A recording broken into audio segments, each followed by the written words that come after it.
like to share with you more things about this இந்த manger. முன்னணை ஒரு பெரிய ஒரு அடையாளத்தை We குறிக்கிறது. see that this manger is a great sign. நான் சொன்னது போல கிறிஸ்துவின் பிறப்பிலே ஒரு தவிர்க்க முடியாத ஒரு பொருளாய் இந்த முன்னணை இருக்கிறது. This is a thing that we cannot neglect in the birth of Jesus Christ. இன்றைக்கு இந்த முன்னணை என்பது ஒரு பெரிய ஒரு அடையாளம். என்ன அடையாளம்? தேவகுமாரனே அதிலே கிடத்தப்பட்டார் என்பதற்கு ஒரு அடையாளம். This is a place where the Son of God was laid. அது இன்று வரை பேசப்பட்டு கொண்டிருக்கா இல்லையா?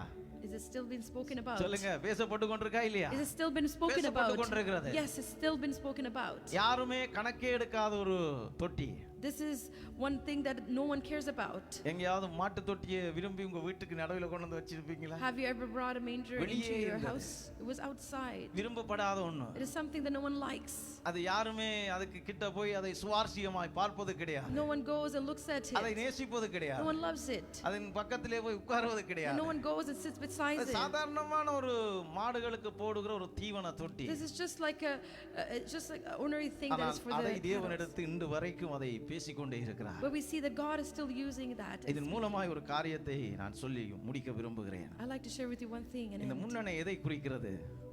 இந்த முன்னணை எதை குறிக்கிறது? What is it representing, this manger? அது உங்களையும் என்னையும் தான் குறிக்கிறது. It's representing you and me. இன்றைக்கு எத்தனை பேர் அதை பார்க்கிறீர்கள்? How many of you are looking at it? முன்னணையில் இயேசு கிடத்தப்பட்டார் என்பதை பார்க்கிறோம். We are looking at that. ஆனால் உங்கள் இருதயமாகிய முன்னணையிலே அவர் கிடத்தப்பட நீங்கள் இடம் கொடுத்ததினாலே தான் உங்களுடைய வாழ்க்கைக்கு இத்தனை அழகு என்பதை நாங்கள் பேசிக் கொண்டிருக்கிறோம். Amen. I'm speaking to you because you have allowed him to be laid in your heart, which is that manger. That is why your life is so beautiful. அரியணையிலே இருந்த தேவகுமாரன் அன்றைக்கு முன்னணையிலே கிடத்தப்பட்டாரே. We see that the Son of God was laid in that manger.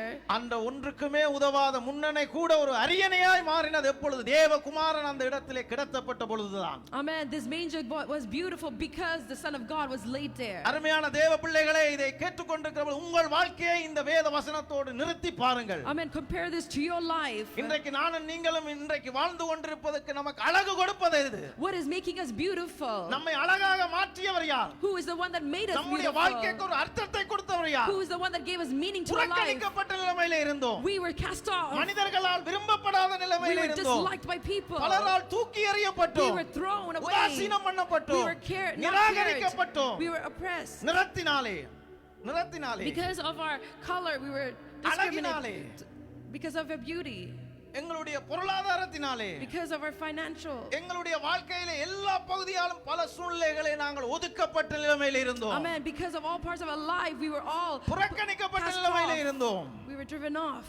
விரும்பப்படத்தக்காத ஒரு உருவமுடையவர்களாய் இருந்தோம். Amen. We were one who no one liked. ஆனால் அப்படிப்பட்ட எங்களை ஒருவர் தேடி வந்து நேசித்து எங்களை இப்படி எங்கள் வாழ்க்கைக்கு ஒரு அர்த்தத்தை கொடுத்து இன்றைக்கு நாங்கள் இங்கே உட்கார்ந்து இருக்கிறோமே, இது எத்தனை பெரிய கிருபை என்பதை எண்ணி பார்க்க வேண்டும். Amen. Just think about that great grace that we are sitting here. அன்றைக்கு முன்னணையிலே கிடத்தப்பட்டதை காலகாலமாய் பேசிக் கொண்டிருக்கிறோம். We see that we are still speaking about this manger. ஆனால் நீங்கள் இன்றைக்கு உங்கள் இருதயமாகிய முன்னணையிலே அந்த இயேசு வந்து வாழும்படி உங்கள் கதவை திறந்ததின் மூலமாய் உங்கள் வாழ்க்கைக்கு ஒரு அர்த்தமும் அழகும் இருக்கிறது என்பதை தான் இன்றைக்கு சபையாய் நாங்கள் பிரசங்கித்துக் கொண்டிருக்கிறோம். Amen. Because you have opened your heart and allowed Jesus to be laid in your heart, that manger. That is why your life is beautiful. Hallelujah.